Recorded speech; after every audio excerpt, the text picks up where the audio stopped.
ও নবী পাকের পাগড়ি খানা মাথায় বাঁধিল, শেরে খোদার তরবারি হাতে যে নিল। ও নবী পাকের পাগড়ি খানা মাথায় বাঁধিল, শেরে খোদার তরবারি হাতে যে নিল। চাচা হামজার ঢাল নিয়ে হলো রওয়ানা, চাচা হামজার ঢাল নিয়ে হলো রওয়ানা।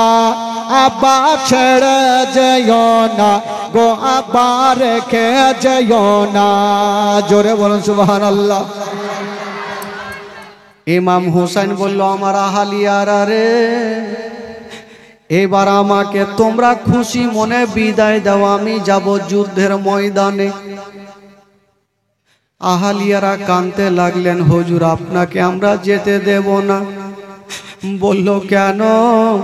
বলল হুজুর যে কারবালায় গেল আর ফিরে আসলো না, যুদ্ধের ময়দান থেকে আসলো না। হুজুর যদি আপনি চলে যান আমাদের সারাটা জীবন অন্ধকার হয়ে যাবে। ইমাম হোসেন যাওয়ার জন্য তৈরি হচ্ছেন। বাবা উনারই একটা বেটা বাবা আলী একবার এসে বাপের হাতখানা ধরেছেন, আব্বা গো আপনি কোথায় যাবেন? বলল বেটা আমি যাব যুদ্ধের ময়দানে। আলী একবার বলেছিলেন, আব্বা গো আমি থাকতে আপনাকে যুদ্ধের ময়দানে যেতে দেব না। বলল কেন রে বেটা? বলছেন আব্বা গো আমাকে বিদায় দেন আব্বা, আমি যাব সে যুদ্ধের ময়দানে। ইমাম হোসেন বলেছিল, বেটা রে আমি তোমাকে বিদায় দিব না বেটা। আলী একবার এসে বলে, ইমাম হোসেনকে কারবালাতে যাব আব্বা, হুকুম দিতে হবে। হোসেন বলে যেও না বাবা, ফিরে আসবে নাই রে, ইসলামের জন্য হলেন হোসেন শহীদ কারবালায় রে, ইসলামের জন্য হলেন হোসেন শহীদ কারবালায় রে, ইসলামের জন্য হলেন হোসেন শহীদ কারবালায় রে। কারবালার ঘটনা শুনে বুক ফেটে যায় রে, ইসলামের জন্য হলেন হোসেন শহীদ কারবালায় রে, ইসলামের জন্য হলেন হোসেন শহীদ কারবালায় রে, ইসলামের জন্য হলেন হোসেন শহীদ কারবালায় রে। আলী একবার বলছেন, আব্বা আমাকে হুকুম দেন আব্বা। ইমাম হোসেন বেটাকে বুকখানে জড়িয়ে ধরেছে। বাবা একটু ধ্যান দেন। আলী একবার কি বিয়ে বাড়ি যাওয়ার জন্য বাপের কাছে পারমিশন চাইছে। বাবা গো কোন ভোজ খেতে যাওয়ার জন্য কি পারমিশন চাইছে না বাবা। আলী আসগার ইসলামকে বাঁচানোর জন্য যাওয়ার জন্য পারমিশন চাইছে। আলী একবার বলছেন, আব্বা গো আমি সাকিনার কান্না দেখতে পারি না, আমি জয়নাল আবেদিনের কান্না দেখতে পারি না। আব্বা গো আমি যাব আর যুদ্ধ করে আমি ফোরাত নদীকে জয় করায়া দেখাবো। ইমাম হোসেন বলেছিল, বেটা রে ওরে বেটা আলী আকবার আমি তোমাকে যুদ্ধের ময়দানে যেতে দিব না বেটা। ওই যুদ্ধের ময়দানে আমার আলী আসকার চলে গেল, আমার আবুল কাসিম চলে গেল, আউন মোহাম্মদ চলে গেল, মোহাম্মদ ইব্রাহিম চলে গেল। ওরে বেটা রে আমিও তোমাকে যেতে দিব না, আলী আকবর বলেছিলেন আব্বা গো আমার 7 বছরের বহিন সাকিনা গলাতে দুগরে দুগরে কাঁদছে, হুলকুমে পানি নাই, আমি কষ্ট দেখতে পারি না। আমার ভাই জয়নাল আবেদিন জ্বরে জ্বালাতে বিছানাতে কাঁপছে, আমি তার কষ্ট দেখতে পারি না।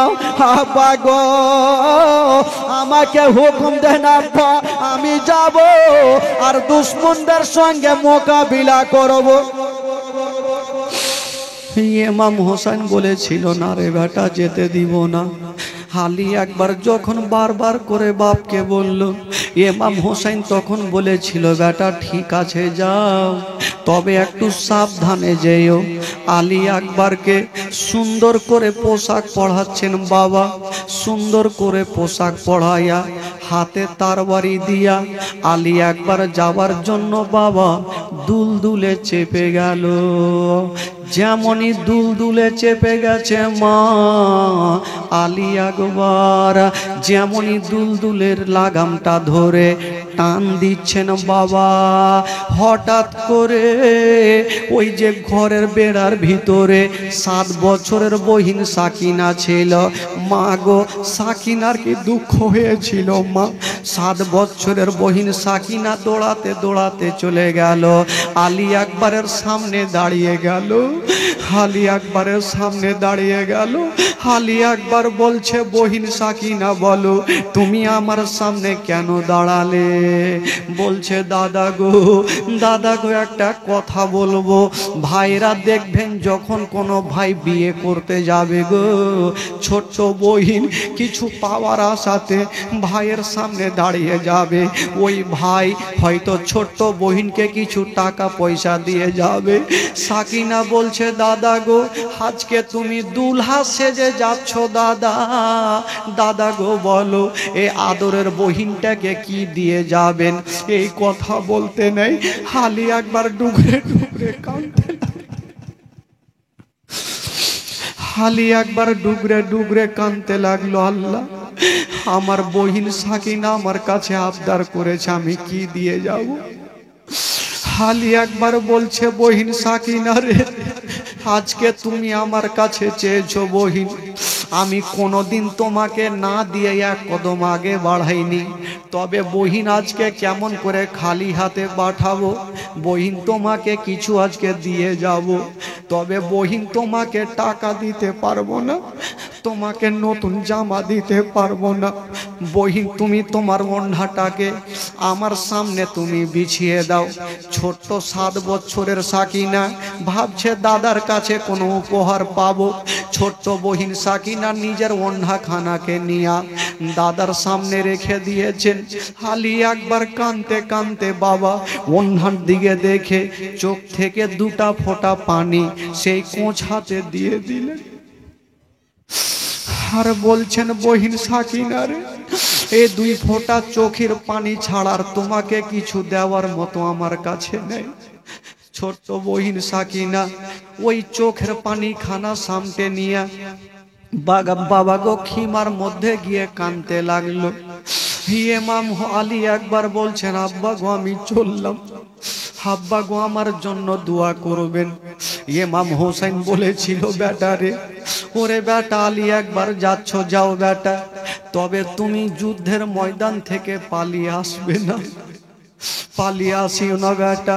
আলী আকবর বলেছিলেন আব্বা গো আমি চললাম, আমি কখনো পালিয়ে আসবো না। একটু দূর আগিয়ে গিয়েছেন, আলী আকবর আগে বাড়ে না, মদিনার দিকে মুখটা করে দাঁড়িয়ে গেছে। ইমাম হোসেন বলছে বেটা রে মদিনার দিকে মুখটা কেন করে দাঁড়িয়ে গেছ আর কাঁদছো কেন বলো? আলী আসগর বলছেন আব্বা গো আমি মদিনার দিকে দেখছি আব্বা, আর একজনের কাছে ক্ষমা চাইছি আব্বা। কার কাছে বেটা? বলছেন আব্বা গো যখন আমি আসছিলাম আমার 11 বছরের বহিন সুগরা খাতুন আমার হাত ধরে কাঁদতে ছিল, ভাই আমাকে নিয়ে চলো, আমি ওয়াদা করেছিলাম বহিন আমি যদি ভালো থাকি 6 মাস পরে তোমাকে নিয়ে যাওয়ার ব্যবস্থা করব। আমার ভাগ্যে জুটলো না, আমি যাচ্ছি যুদ্ধের ময়দানে, ফিরে আসবো কি আসবো না, আমার বহিনের ওয়াদাটা আমি পূরণ করতে পারলাম না। তার জন্য মদিনার দিকে দেখছি আর বলছি, বহিন সুগুরা রে, এই ভাইকে তুমি ক্ষমা করে দাও, এই ভাইকে তুমি ক্ষমা করে দাও। আলী একবার মদিনার দিকে মুখ করে হাতটা তুলেছে আর দোয়া করছেন, আল্লাহ আমার সুগরা বেটিকে সাহস দেও, আল্লাহ ক্ষমা চাইছে, বহিন আমাকে ক্ষমা করে দাও, আমি তোমাকে আনতে পারলাম না। বাবা এই কথা বলে আলী একবার দুলদুলের লাগামটা টেনে দিয়েছেন। বাবা যেমনই লাগামটা টেনেছে বন্ধুরা, সবাইকে ক্ষমা করে দিয়া, সবারই কাছ থেকে ক্ষমা চেয়ে নিয়া বাবা দুলদুলে লাগামটা টান দিয়া দিল। যেমন টান দিয়েছেন বন্ধুরা, ও গো মা বোনেরা, ও গো সোনা মানিকেরা, ওই দুলদুল যেন পৌঁছে গেল যুদ্ধের ময়দানে। যেমনই যেতে নাই, ওই দিকে হাজার হাজার সৈন্যরা বাবা গো চতুর্দিকে তীর ফারসা নিয়েছিল। আলী একবার সে দুলদুলে বাবা দাঁড়িয়ে গেল, যুদ্ধের ময়দানে দাঁড়িয়ে গেল, হাতে তারওয়ারি খানা, ডাক দিচ্ছেন ওরে দুশ্মনেরা, আলী আসগারকে শহীদ করে দিয়া এটা বাহাদুরির কাজ নয় রে, আবুল কাসিমকে শহীদ করে দিয়া এটা বাহাদুরের কাজ নয় রে। একবার আমার কাছে আয়, আমি ইমাম হোসেনের বেটা, আমি নবী বংশের ছেলে, আমি জান দিয়ে দেব, জীবন দিয়ে দেব, একটাকেও জিন্দা রাখবো না। এই করে ধিক্কার মারছে। একদিকে 22,000 সৈন্য, আলী আকবরের মোকাবিলাতে কেউ আসে না। একটা দুশ্মন দুরাচার চলে আসলো, বললো ও গো ইমাম হোসেনের বেটা আলী আকবর, বললো তুমি কেন এসেছো? বলে তোমাদের মাথা কাটবো বলে। এই কথা বলতে নাই বাবা, হাতে ছিল তারওয়ারি খানা, ওই দুশ্মন বাবা এত জোরে চালিয়ে দিল, যেমন চালিয়েছে বন্ধুরা, আলী আকবর ঢালে এড়ে নিল। আলী আকবর চালালো, দুশ্মনের মাথাতে গলায় পড়ে গেল, মুন্ড কেটে জাহান্নামে পৌঁছা গেল। কয়েকজন চলে আসিল আলী আকবরের মোকাবিলাতে, কেউ টিকতে পারে না, কেউ থাকতে পারে না। ও যুবক বন্ধুরা, আলী আকবর বলেছিল ওরা দুশ্মনেরা আমার মোকাবিলাতে চলে আয়, একটাকেও জিন্দা রাখবো না। বাবারা ভাইরা, ওই দিকে ইমাম কি বলে ইবনে সাদের লোকেরা বাবা মিটিং বসিয়ে দিল, আলী আকবরের মোকাবিলাতে একটা একটা করে যাব না, একই সঙ্গে চলো আমরা হামলা করে দেব। ও যুবক বন্ধুরা, একই সঙ্গে বাবা গো হামলা করে দিল। যেই মতো তীর বৃষ্টি বর্ষণ হয়, সেই মতো তীর বর্ষণ হচ্ছে বাবা, হাতে লাগে টেনে দেয়, পায়ে লাগে টেনে দেয়, মাথায় লাগে টেনে দেয়, পেটে লাগে টেনে দেয়, এত তীর মারে। আলী আকবর বলেছিল ওরে দুশ্মনেরা, একটা একটা করে যদি আসিস আমি কাউকে জিন্দা রাখবো না। তারা একই সঙ্গে চলে আসিল। ইমাম আলী আকবর বলেছিল আমি জিন্দা রাখবো না, হাতে ছিল তারওয়ারি খানা, বাবা চালাতে আরম্ভ করে দিল। যেই দিকে চালিয়ে দেয়, দুই চারটা কেটে জমিনে পড়ে যায়। বাবা গো ভাইরা, আলী আকবরের কি বলে নবী বংশের রক্ত যার শরীরে আছে গো, তার সাথে কেউ টিকতে পারে না, কেউ আসতে পারে না। একটা দুশ্মন দুরাচার কথাই বলে ভাই, মারলে মার খেতে হয়। এক দুশ্মন দুরাচার একখানা বল্লম চালিয়ে দিল। যেমনই বল্লম চালিয়েছে বাবা, ওই বল্লম খানায় এসে লাগবি তো লাগ, আলী আকবরের নাভিতে ঢুকে গেল। আলী আকবর দুলদুলে থাকতে পারলেন না, বাবা জমিনে মা বলে পড়ে গেল। ওই দুশ্মনেরা চলে আসিল।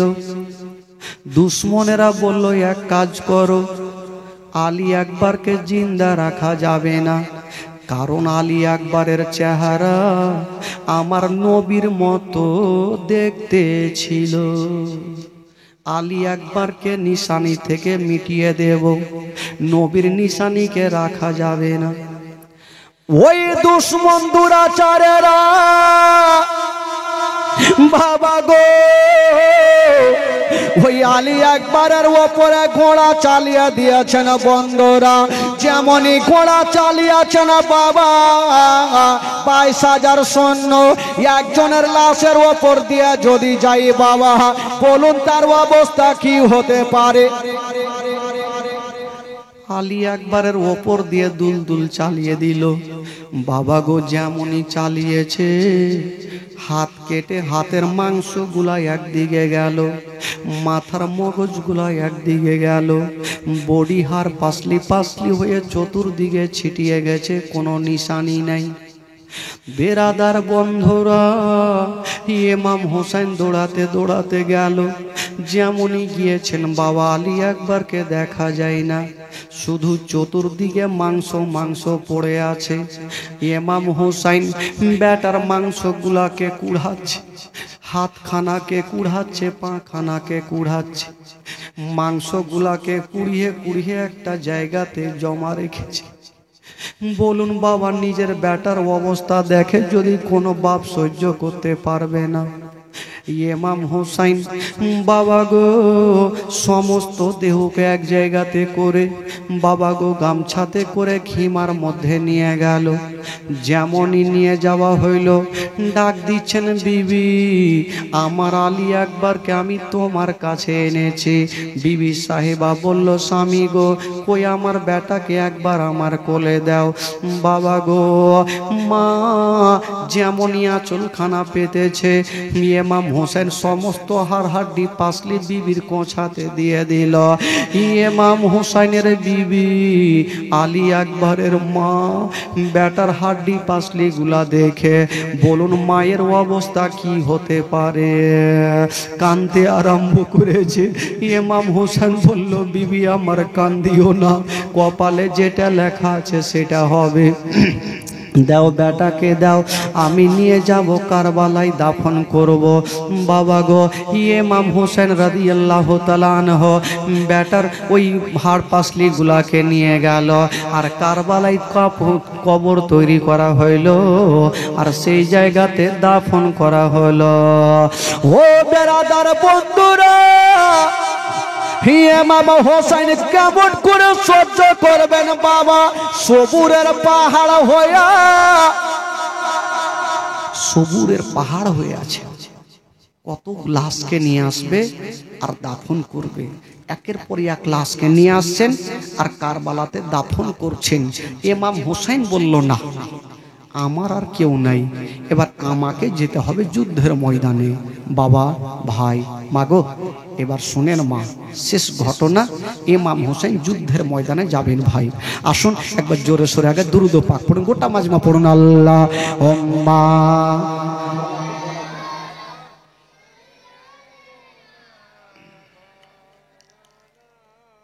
মুহাম্মদ ওয়া আলা আলি সাইয়্যিদিনা মাওলানা মুহাম্মদ। আল্লাহুম্মা সাল্লি আলা সাইয়্যিদিনা মাওলানা মুহাম্মদ ওয়া আলা আলি সাইয়্যিদিনা মাওলানা মুহাম্মদ। একবার গোটা মাজমা বলুন তো সুবহানাল্লাহ। দুই হাত তুলে গোটা মাজমা পিছন থেকে বলুন ইয়া রাসূলুল্লাহ। আচ্ছা আপনাদের ঘুম লাগছে নাকি গো? ঘুম লাগলে আমিও ভাগবো। মান্টু শেখ মসজিদের জন্য এসি দান করবেন। বাপরে, ওই যেটা এসি লাগাচ্ছে ওইটাই নাকি আর একটা লাগাবে? আচ্ছা মসজিদে লাগাবে মান্টু শেখ, সুবহানাল্লাহ। এসির দাম মিনিমাম 40-45 হাজার টাকা। তবে একবার জোরে নারে লাগা, নারায়ে তাকবীর। হুড় কিনে একটু জোরে লাগান ভাই, মোহাব্বতে লাগান, নারায়ে তাকবীর, নারায়ে রিসালাত। নারে হায়দারি। মান্টু শেখ ভাই আমার একটা এসির দাতা। সুবহানাল্লাহ। দেখেন ভাই, নামাজ যেই জায়গাতে নামাজ আদায় হবে ভাই, কত ঠান্ডা, এসির ঠান্ডা। সুবহানাল্লাহ। ওর নাম নেকি খাতায় উঠতেই থাকবে ভাই। যদি আরও কেউ পারে একটা বড় মসজিদে এসি একটাতে হবে না, আমি একটা দিয়ে দিব, তো আরও অনেকজন চাচাগোনেরা আছে, আপনারাও দিতে পারেন একটা একটা করে এসি। 10-12টা এসি লাগিয়ে দিতে হবে চতুর্দিকে। সুবহানাল্লাহ, মাশাআল্লাহ। তবে কিছু কিছু বেনামাজিও যদি ভাবে যে যাই মসজিদে এসি লাগাচ্ছে, নামাজটা তো অন্তত পক্ষে পড়বো, ঠান্ডা তো লাগবে। কেউ হয়তো আসল নামাজ পড়তে যাবে, কেউ এমনিতে যাবে। ভাই বন্ধুগণ, বাবাজি আমার ভাইরা, এবার আসুন দুঃখের বয়ানটা তুলে ধরি। এই ঘটনা শেষ না হওয়া পর্যন্ত কেউ উঠবেন না।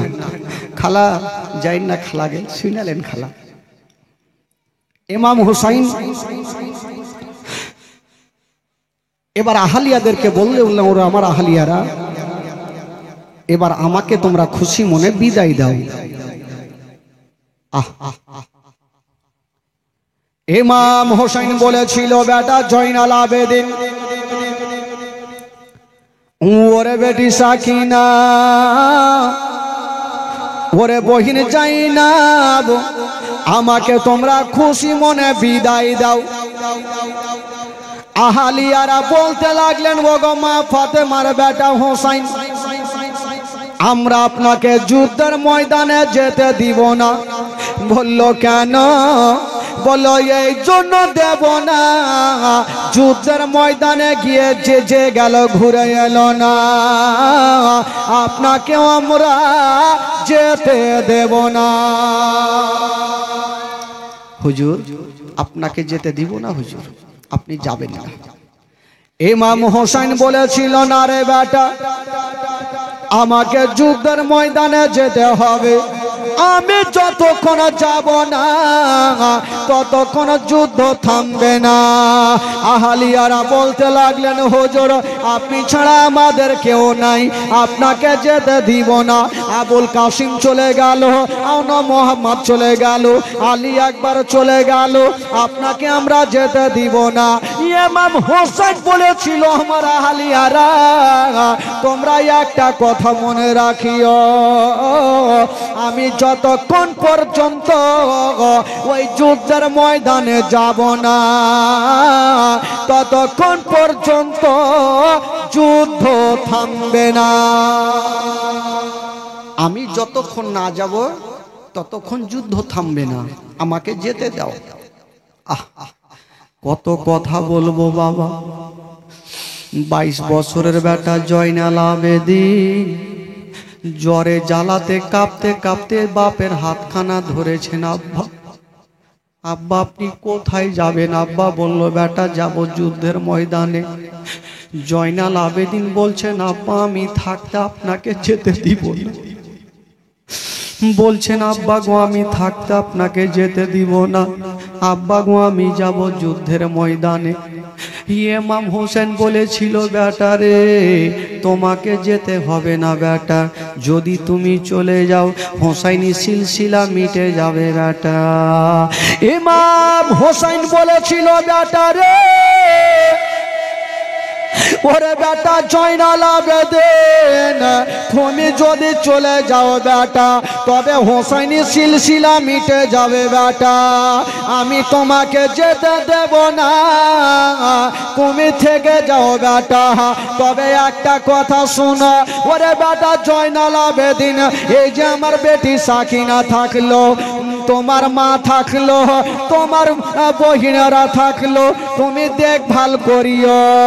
এই কথা বলে দিয়া ইমাম হোসেন বাবা গো মাথায় পাগড়ি খানা বেঁধে নিয়েছেন, শেরে খোদা তার বাড়ি হাতে নিয়া বাবা গো যাবার জন্য রেডি হচ্ছেন। বন্ধুরা, ও যুবক বন্ধুরা, ও গো মা বোনেরা, যুদ্ধের ময়দানে যাওয়ার জন্য বাবা সবাইকে ক্ষমা করে দিয়া সবারই কাছে ক্ষমা চেয়ে নিয়া ইমাম হোসেন যেন বাবা দুলদুলে চেপে গেল। মা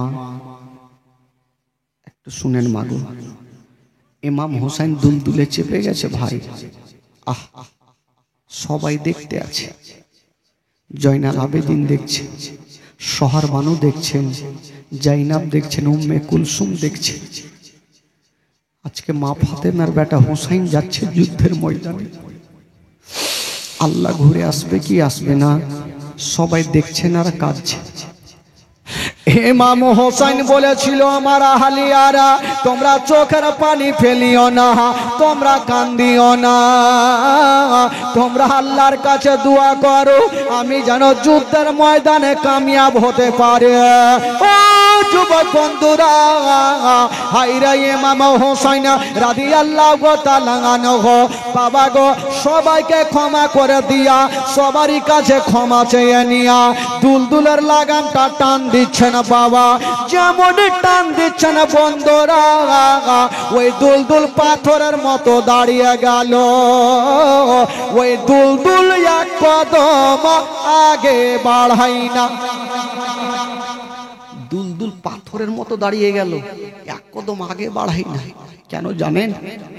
আহ, কেমন করে আগে বাড়াবে বাবা? ইমাম হোসেন দুলদুলের লাগামটা টান দিচ্ছেন, আর ওই দুলদুলের সামনের জোড়া পা 7 বছরের বেটি সাকিনা জড়িয়ে ধরে আছে। সাকিনা কাঞ্ছার বলছে, দুলদুল রে আমার আব্বাকে নিয়ে যেও না, আমার আব্বাকে নিয়ে যেও না। ওরে দুলদুল যে গেল ফিরে এলো না, আমার আব্বা হয়তো ফিরে আসবে না। দুলদুল আমার আব্বাকে নিয়ে যেও না। তবে সাকিনা ধুলাতে গড়াগড়ি দিচ্ছে আর বলছে, দুলদুল রে যদি আমার আব্বা জানকে নিয়ে যাও তবে আমার বুকের ওপরে পা রেখে যাও। ওই দুলদুল ভাবছেন, আল্লাহ যদি আমি এক কদম আগে বাড়াই তবে সাকিনার বুকের ওপরে পা চেপে যাবে, সাকিনা বাঁচবে না। আল্লাহ আমি এক কদম আগে বাড়াবো না। ওই চোপায়া জানোয়ার দুলদুল বাবা এক কদম আগে বাড়বে না। ইমাম হোসেন বলল, দুলদুল রে তুই কি নারাজ হয়ে গেলি রে? তাড়াতাড়ি করে নিয়ে চলো, আমি যতক্ষণ পর্যন্ত যাব না ওই কারবালার যুদ্ধ থামবে না। বাবা গো ওই দুলদুল বাবা পাথরের মতো দাঁড়িয়ে গেল। দুলদুল বলছেন, আল্লাহ গো ও গো রব্বুল আলামিন আমি কার কথা শুনবো? আল্লাহ আমি ইমাম হোসেনের কথা শুনবো না 7 বছরের বেটি সাকিনার কথা শুনবো? আল্লাহ আমার জবান খানা খুলে দাও, আমি যেন মা ফাতেমার বেটা হোসেনের সঙ্গে কথা বলতে পারি। দুলদুলের জবান খানা খুলে গেল। দুলদুল বলছেন, ও গো মা ফাতেমার বেটা হোসাইন, আপনি আমাকে পানিতে ঝাঁপ দিলে আমি পানিতে লাফিয়ে যাব, আগুনে ঝাঁপ দিতে বললে আমি আগুনে পড়ে যাব, কিন্তু আজকে কেন চলি না? হুজুর একবার আমার পায়ের দিকে তাকিয়ে দেখে আমার পায়ে কে পড়ে আছে। ইমাম হোসেন নজর করে দেখছেন বন্ধুরা, 7 বছরের সাকিনা উটের পা জড়িয়ে ধরে আছে। ইমাম হোসেন উট থেকে নেমে গেল, বেটিকে টেনে বুকে লাগিয়েছে মারে। মা তুমি কাঁদছো কেন মা? আব্বা গো, আব্বা আমাকে ছেড়ে যাবেন না আব্বা, আমি আপনাকে যেতে দিব না আব্বা। 7 বছরের বেটি যদি বাপের হাতখানা ধরে বাধা দেয়, ওই মা বাপের এক কদম আগে বাড়বে না মা। আব্বা গো আপনি যাবেন না। ইমাম হোসেন কারবালা যাই ঘোড়ার ওপর চড়ে, আরে মা সাকিনা পড়ে আছেন ঘোড়ার পা ধরে। ইমাম হোসেন কারবালা যাই ঘোড়ার ওপর চড়ে, আরে মা সাকিনা পড়ে আছেন ঘোড়ার পা ধরে। ইয়াতই করে বুঝাইয়া বা হৃদয় মানে না, ইয়াতই করে বুঝাইয়া বা হৃদয় মানে না। আব্বা ছেড়ে যেও না গো, আব্বা রেখে যেও না। ইমাম হোসাইনের হস্ত ধরে কান্দে সাকিনা, আব্বা ছেড়ে যেও না গো, আব্বা রেখে যেও না। হোসাইন বলে শোনো বেটি শোনো সাকিনা রে। ইমাম হুসাইন দুলদুল থেকে নেমে গিয়ে বেটিকে বুকে লাগিয়েছেন আর বলছেন বেটি শুনো।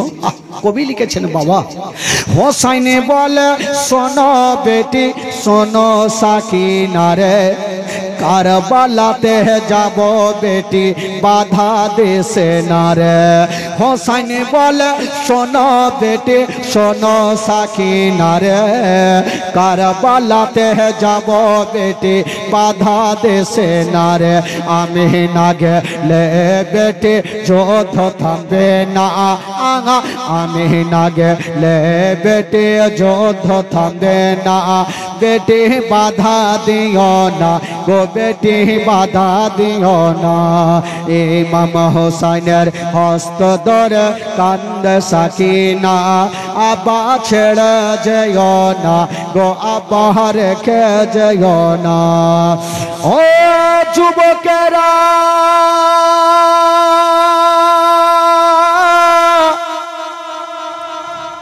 ও গো মা গো, 7 বছরের সাকিনা বাপের হাত কানা ধরে বলছেন আব্বা গো আপনি যাবেন না আব্বা, আমাকে ছেড়ে যাবেন না আব্বা, আমার ভাই চলে গেল আব্বা গো, আপনিও যদি চলে যান আব্বা আমি কাকে আব্বা বলে ডাকবো, কে আমাকে বুকখানে লাগাবে আব্বা গো। আমার 3 দিন থেকে হুলকুমে পানি নেই আব্বা, তবু আব্বা আপনাকে যেতে দিব না। ইমাম হোসাইন বেটিকে বুক কানে ধরে সান্ত্বনা দিয়ে বলছে মারে তুমি চোখের পানি ফেলিও না, কান্দিও না রে মা, কান্দিও না, আমি যতক্ষণ পর্যন্ত যাব না ওই কারবালার যুদ্ধ থামবে না। মা আমাকে যেতে দাও মা। সাকিনা বাপের হাতখানা ছাড়ে জড়িয়ে ধরে আছে, আব্বা আপনি যাবেন না আব্বা। ইমাম হোসেন দেখছেন বেটি আমার হাত ছাড়ে না, আর ওই দিক থেকে ইবনে সাদের লোকেরা ধিক্কার মেরে মেরে ডাকছে হোসেনকে। ইমাম হোসেন তখন ডাক দিচ্ছেন বহিন জাইনাবকে, বলছেন ওরে বহিন জাইনাব, এই যে আমার আদরের বেটিকে তোমার হাতে সঁপে দিয়ে গেলাম, আজ থেকে ছেলের বাবা তুমি মাও তুমি, এই ছেলের আদর যত্ন করিও, এই মেয়েটার দেখভাল করিও। চাই না সাকিনাকে বুক খানে রেখে নিয়েছেন বাবা, বুক কানে ভরে নিয়া খিমার মধ্যে চলে গেল। আর ইমাম হোসাইন বাবা দুলদুলে চেপে গেল, যেমন দুলদুলে চেপে গেছে গো, দুলদুলের লাগামটা টেনে দিয়েছেন, যেমনই টেনেছেন বাবা ওই দুলদুল বাবা গো চলতে লাগলো। বাবা যুদ্ধের ময়দানে পৌঁছে দিল। ইমাম হুসাইন যুদ্ধের ময়দানে পৌঁছে গেল, আর যেমনই পৌঁছে যাওয়া ওইদিকে ইবনে সাদ বলল ওরে তোরা কে আছিস রে। এবার ইমাম হুসাইন চলে এসেছে, মা ফাতেমার কলেজার টুকরা চলে এসেছে, তোরা এবার তৈরি হয়ে যা। ইমাম হুসাইন বলল দাঁড়াও, ওরে ইয়াজিদের সৈন্যরা আমার সঙ্গে তোরা মারপিট করবি, যুদ্ধ করবি, তবে করবি ঠিক আছে, আমাকে 5টা মিনিট সময় দাও, একটু তোমাদের সামনে কিছু আলোচনা করব। সবাই এইভাবে বসে গেছেন, তারা ভাবছেন আজকে এই ইমাম হোসেন আমাদের কি বলবে, কি বলেছিলেন বাবা 10ই মুহররমের দিনে। ইমাম হোসেন বলেছিল ওরে ইয়াজিদের সৈন্যরা, তোমরা কি জানো না আমি হলাম বিশ্ব নবীর নাতি রে? তোমরা কি জানো না যেই নবী মুস্তাফা আমাকে এত ভালোবেসেছিল? তোমরা কি জানো না আমার নানা যখন নামাজ পড়তেছিল আমার নানার পিঠে আমি চেপেছিলাম, সাজদাকে লম্বা করে দিয়েছিল, আমার নানা আমাকে উঠালে নাই, আমার নানা আমাকে এতই ভালোবাসে। তোমরা কি জানো না যেই নবীর কালেমা পড়ে তোমরা মুসলমান হয়েছো? তোমরা কি জানো না আমার নবীর শান কত আছে, আমার নানার শান মজেজা কত আছে? ইসরাফিল ফারিস্তা যখন বাঁশিতে ফু দেবে দুনিয়া ধ্বংস হয়ে যাবে, মন্দির মসজিদ সব ধ্বংস হয়ে যাবে, আমার নানার রওজা ধ্বংস হবে না। ৭৭,০০০ ফারিস্তারা এসে আমার নানাকে নিয়ে যাবে হাসরের ময়দানে। আমার নানা যতক্ষণ যাবে না ততক্ষণ কিয়ামতের বিচার বসবে না। আমি হলাম সেই নবীর নাতি রে, কেমন করে যুদ্ধ করবি রে? এই রকম যখন বক্তব্য দিচ্ছে তো ইয়াজিদের সৈন্যরা কিছু কিছু চোখ দিয়ে পানি। ঠিকই তো কথা, আমরা যে নবীর কালেমা পড়ে মুসলমান হলাম, আমরা ওই নবীর নাতির সঙ্গে কেমন করে যুদ্ধ করব? কিন্তু বাবা গো চোখ দিয়ে পানি। ওইদিকে সীমার পাপী দূর থেকে দেখছে, যদি এরকম করে হোসাইন বক্তব্য দেয় তবে সব ইয়াজিদকে ছেড়ে দিয়ে ইমাম হোসাইনের হাতে হাত দিয়ে মুরিদ হয়ে যাবে, আমাদের ধর্মটা বাতিল হয়ে যাবে। না, কোনো মতে বক্তব্য দিতে দেব না। ওই সীমার পাপী এসে বলছেন, ওগো মা ফাতেমার বেটা, তুমি জান বাঁচার জন্য বক্তব্য দিও না, হয় ইয়াজিদের হাতে হাত দিয়ে মুরিদ হয়ে যাও, নচে যুদ্ধের জন্য তৈরি হয়ে যাও।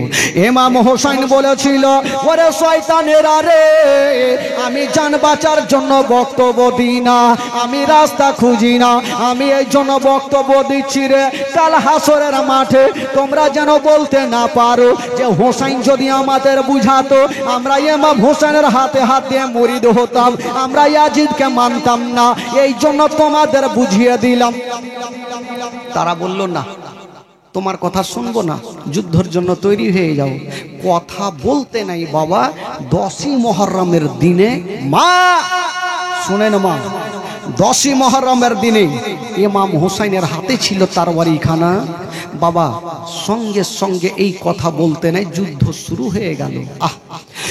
যেমনই যুদ্ধ শুরু হয়ে গেছে বাবা, ইমাম হোসেন একদিকে আর একদিকে 22,000 সৈন্যরা, একদিকে ইমাম হোসেন একাই। যুদ্ধ শুরু হয়ে গেছে বাবা, যুদ্ধ চলছে। ইমাম হোসেনের হাতে ছিল তরবারিখানা, বাবা চালিয়ে দিচ্ছেন বন্ধুরা। একই সঙ্গে 2-4টা কেটে জাহান্নামে পৌঁছে যাচ্ছে। ও যুবক বন্ধুরা, ইমাম হোসেনের সামনে কেউ টিকতে পারে না, কেউ আসতে পারে না। বাবারা ভাইরা, ইমাম হোসেন যুদ্ধ করতে করতে বলতে লাগলো, ওরে ইয়াজিদের সৈন্যরা, তোরা কে মায়ের দুধ পান করেছিস, আমার সামনে এসে দেখা, আমি এখনই যাব ফোরাত নদীকে জয় করাইয়া দেখাবো, আমি ফোরাত নদীর পানি পান করব, কে বাধা দিবি আমাকে দিয়া দেখ। ইমাম হোসেন বলল, দুলদুল রে, দেরি করো না, তাড়াতাড়ি করে আমাকে ওই ফোরাত নদীতে নিয়ে চলো। ওই দুলদুল বাবা ডানে দেখলো, বামে দেখলো, পিছনে দেখলো, সামনে দেখছে 22,000 সৈন্য। বাবা গো, ওই দুলদুল এত জোরে চলতে লাগিল, 22,000 সৈন্যর বুকের ওপর দিয়া ওই দুলদুল চিড়তে ফাড়তে গিয়া বাবা ওই ফোরাত নদীতে নেমে গেল। জোরে বলুন, ফোরাত নদীতে নেমে গেল। যেমনই নেমে গেছেন বন্ধুরা, 3 দিনের ভুকা প্যাসা, হঠাৎ করে ইমাম হোসেন পানি দেখেছেন বাবা। 3 দিনের প্যাসা, ইমাম হোসেন পানি দেখছেন, পানি পান করব। 1 চুল্লু পানি নিয়েছেন হাতে। বাবা যেমনই পানি পান করতে যাবে, 2 নয়নে আলী আসগারের কবরখানা দেখে নিল। আলী আকবরের কবরখানা দেখলো, আলী আসগারের কবরখানা দেখলো, মোহাম্মদের কবরখানা দেখলো। ইমাম হোসেন বলছেন পানি রে, এই পানি পানি করে আমার আলী আসগার শহীদ হয়ে গেছে, পানি পাইনি হুলকুমে তীর লেগেছে। আমার আলী একবার শহীদ হয়ে গেছে, আউনো মোহাম্মদ শহীদ হয়ে গেছে। ওরে পানি রে, আমিও তোকে পান করব না। বাবা গো, ফোরাত নদীর পানি ফোরাতে ফেলে দিল। যেমনই ফেলে দিয়েছেন, বলছে ওরে দুলদুল রে, এবার আমাকে চল ওপরে নিয়ে চল, আবার যুদ্ধ করব। ইমাম হোসেন যেমনই ওপরে উঠতে নাই, ওই দিকে ইবনে সাদ বলল শোনো, ইমাম হোসেন পানি পান করেছে, ইমাম হোসেন পানি পান করেছে, এবার সবাই তোমরা তৈরি হয়ে যাও। বাবা গো, সবাই তৈরি হয়ে গেছে। খোদার কসম এক ফোঁটাও পানি পান ইমাম হোসেন করে না। যেমনই তৈরি হয়ে গেছে বাবা, ইমাম হোসেন যেমনই ওপরে উঠেছেন বাবা, চতুর্দিক থেকে তীর বর্ষা শুরু হয়ে গেল। যেই মতো বাবা বৃষ্টি বর্ষণ হয়, সেই মতো তীর বর্ষণ শুরু হয়ে গেছে। বন্ধুরা, এত তীর চালায়, এত তীর চালায়। ইমাম হোসেনের হাতে ছিল তরবারি খানা, বাবা কলার গাছের মতো ঝুড়ে দেয়। বাবা গো, ইমাম হোসেন একটা কেউ জিন্দা রাখে না, একাই কত যুদ্ধ করবে গো। একে দুরাচার একখানা তীরে নিশানা করে বাবা গো চালিয়ে দিয়েছেন গতিবেগে। যেমনই চালিয়ে দিয়েছেন বাবা তীরে খানা, ওই তীর খানা গতি বেগে এসে লাগবি তো লাগ। ইমাম হোসেনের হাতে লাগলো না, পায়ে লাগলো না, মাথায় লাগলো না, ওই তীর খানা এসে ইমাম হোসেনের চোখের কোণাতে লেগে গেল। যেমনই চোখের কোণাতে লেগেছে মা, অন্ধকার হয়ে গেল, রাস্তা দেখা যায় না। ইমাম হোসেন দুলদুল থেকে চলে আসলো, জমিনে শুয়ে গেছে। যেমনই শুয়ে গেছে মা, তিনটা লোক দৌড় দিয়ে আসলো, আর ইমাম হোসেনের ওপরে চেপে গেল। একজন চেপেছে পায়ের ওপরে, একজন চেপেছে জাঙের ওপরে, আর একজন চেপেছে সিনার ওপরে। তিনটা লোক চেপে গেছেন বাবা। মা গো, একটা লোকের ওপরে যদি তিনটা বড় লোক চেপে যায়, বলুন তার অবস্থা কি হতে পারে মা? ইমাম হোসেন বাবা গো জমিনে শুয়ে আছে, তিনটা লোক চেপে গেছে না বন্ধুরা, তিনটা লোক চেপে আছে। আর ইমাম হোসেন যে মাটিতে পড়েছে, ইমাম হোসেন যে দুলদুলটা ছিল, ওই দুলদুলটা চতুর্দিকে ঘুরতেছে আর চোখ দিয়ে পানি। ইমাম হোসেন বলল দুলদুল রে, আর দেরি করো না, আমার আহলিয়াদেরকে খবরখানা করে দে যে ইমাম হোসেন যুদ্ধের ময়দানে কামিয়াব হয়ে গেছে।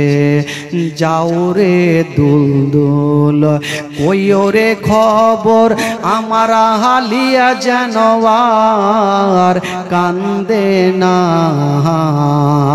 যাও রে দুলদুল, দিও রে খবর আমার আহলিয়া যেন আর কান্দে না।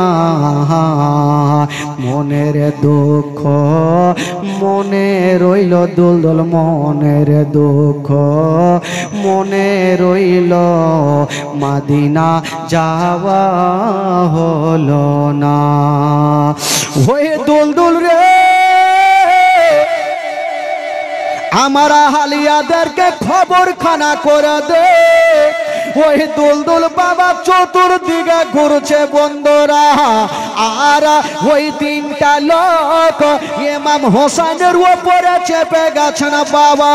ইমাম হোসেন বলল শোনো গো, আমার উপরে যে তিনটা লোক চেপেছ, আমার গলাটা কেটা কাটবে।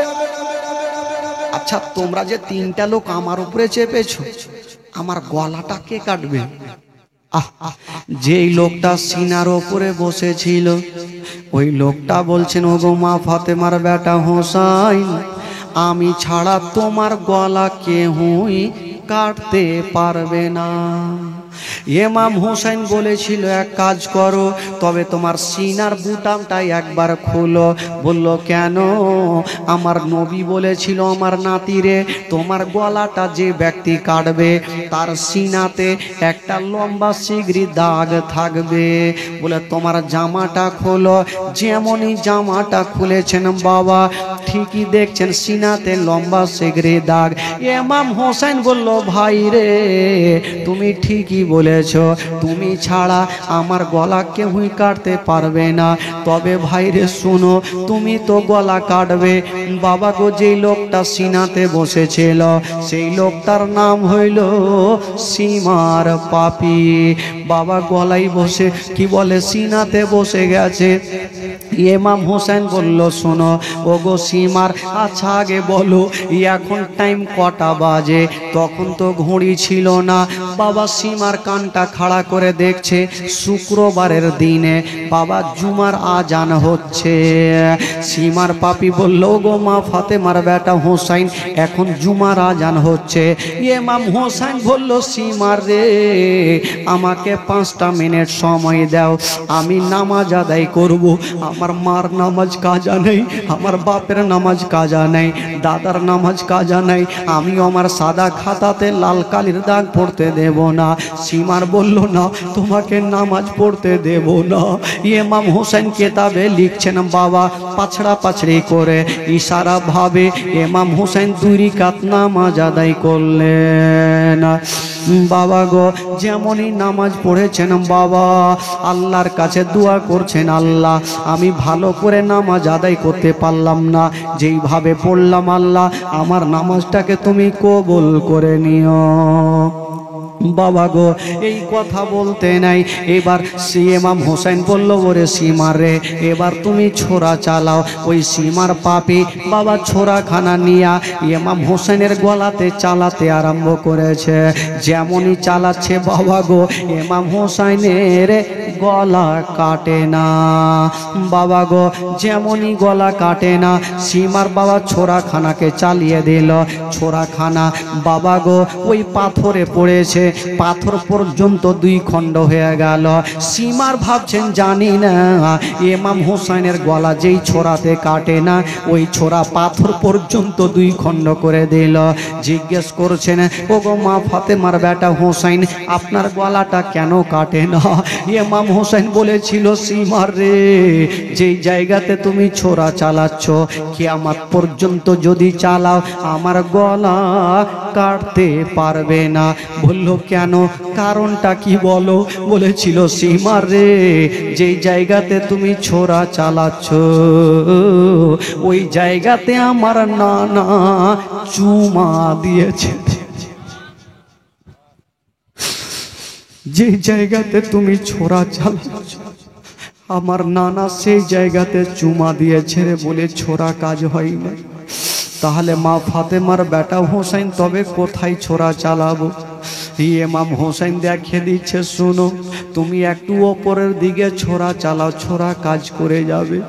আবার ছোরা খানাকে নিয়েছে বাবা, যেমনই একটু ওপরে চালিয়েছে ছোরা যেমনই চালিয়েছে বাবা, ইমাম হোসেনের মাথায় একদিকে হয়ে গেল, বডি একদিকে গেল।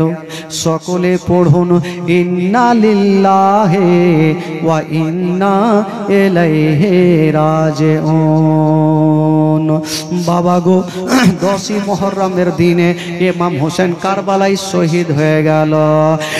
10ই মুহররম দিনে জুমার ওয়াক্তে কারবালাতে ভেসে গেল হোসেনের রক্তে। জোরে বলেন সুবহানাল্লাহ, আরো জোরে। 10ই মুহররম দিনে জুমার ওয়াক্তে কারবালাতে ভেসে গেল হোসেনের রক্তে। আজও সেই দিন মোদের, আজও সেই দিন মোদের জগৎকে কান্দাই রে। ইসলামের জন্য হলেন হোসেন শহীদ কারবালায় রে।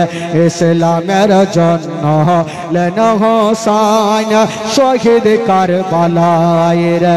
ইসলামের জন্য হলেন হোসেন শহীদ কারবালায় রে। কারবালার ইতিহাস শুনে বুক ফেটে যায় রে। ইসলামের জন্য হলেন হোসেন শহীদ কারবালায় রে। ইসলামের জন্য হলেন হোসেন শহীদ কারবালায় রে। ইসলামের জন্য হলেন হোসেন শহীদ কারবালায় রে। 10 মুহররম দিনে জুমার ওয়াক্ত কারবালাতে ভেসে গেল হোসেনের রক্তে। আজও সেই দিন মোদের জগৎকে কান্দাই রে। ইসলামের জন্য হলেন হোসেন শহীদ কারবালায় রে। ইসলামের জন্য হলেন হোসেন শহীদ কারবালায় রে। ইসলামের জন্য হলেন হোসেন শহীদ কারবালায় রে। ইমাম হোসেন কারবালার প্রান্তরে শহীদ হলেন। বাবা গো, ইমাম হোসেনের মহব্বতে ইমাম হোসেন 10ই মুহররমের দিনে শহীদ হলেন। ভাই, ইমাম হোসেনের মহব্বতে আমি বলবো ভাই, মাত্র 2টা মিনিটের জন্য আপনারা যা পারবেন 10ই মুহররমের দিনে যার আপনারা জীবনী শুনছেন, বাবা ইমাম হোসেন শহীদ হইল। মা, ইমাম হোসেনের মহব্বতে 2 টাকা 5 টাকা 10 টাকা বেশি যা পারবেন মা একটু দিয়ে সামিল হন। মা, বাবা একটু কমিটি ভাই একটু চলে যান, একটু যান মা, বো একটু হাত যা পারবেন মা ইমাম হোসেনের মহব্বতে একটু দেন। বাবা এদিক থেকে 2-4টা চলে যান। আপনারা যদিও না থাকে ভাই 2 টাকা 5 টাকা দিয়ে একটু চেষ্টা করবেন ভাই ইমাম হোসেনের মহব্বতে একটু সকলে দিয়ে যান। ভাই বেরাদারান ইসলাম, আমার ভাইরা বাবাজিরা, একটা ছোট্ট করে গজল পড়বো। আমার ভাইয়ের বাবাজিরা যারা আছেন আমার সঙ্গে পড়বেন, ততক্ষণ চাদরটা ঘুরবে ইনশাআল্লাহুল আজিজ। তারপরে ইমাম হোসেনের মাথাটা কোথায় নিয়ে গেল? ওই যে সাকিনা 7 বছরের ছিল, তার কি অবস্থা হইল? মারাত্মক ঘটনা ভাই। এইখান থেকে ঘটনা হলে আবার 2 দিন লাগবে, তো যাকে আমি কিছুটা শোনাবো আপনাদেরকে ইনশাআল্লাহুল আজিজ। মাথাটা কোথা নিয়ে যাওয়া হয়েছিল, সাকিনার কি অবস্থা হইল, এই যুবকেরা শুনলে কলেজা ফেটে যাবে ভাই। তবে বলবো বেরাদার, ইমাম হোসেনের মহব্বতে শেষের সময় একটা খোদার বান্দা 500টা টাকা দিতে পারবেন? বাবা পারবেন ভাই? 500টা টাকা একটা কেউ আছেন? মা, আপনাদের মধ্যে কেউ নাই গো খালা? ইমাম হোসেনের মহব্বতে 500টা টাকা। আচ্ছা ভাই, এবার